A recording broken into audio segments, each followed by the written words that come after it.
ওনাকে বোঝালাম মানে লাইফের একটা সার্টেন এজের পরে প্রত্যেকটা মানুষেরই, সেটা মেল অর ফিমেল, হ্যাঁ, আমি আমার নিজের ক্ষেত্রেও আমি রিয়ালাইজ করেছি, তো ফ্যামিলি স্পাউসের প্রয়োজন পড়ে।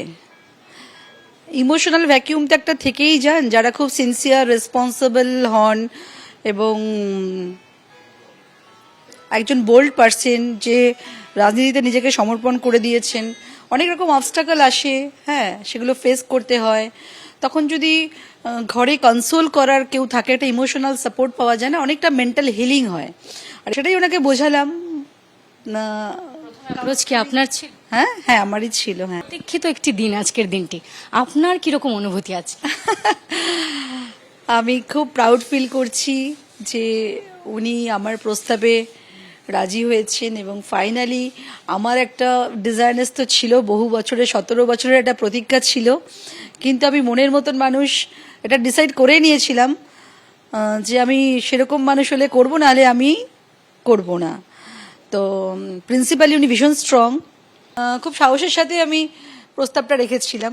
তো আমি অ্যাজ এ অ্যাপ্লিকেন্ট আমি অ্যাপ্রুভাল পাবো আমার অ্যাপ্লিকেশনের, আমি এটা ভাবতে পারিনি। তো মাস তিনেক সময় লেগেছিল পরস্পরকে একটু বুঝে নিয়ে।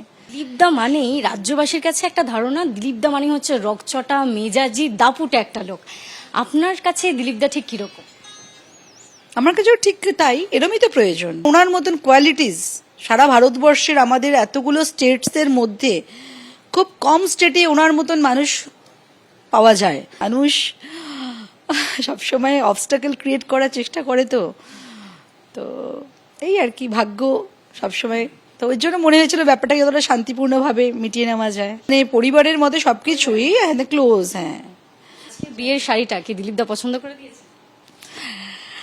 হ্যাঁ, ওনাকে দেখিয়েছিলাম, আমি যখনই শপিং করেছি ওনাকে সব দেখিয়ে করেছি হোয়াটসঅ্যাপে, এই আর কি।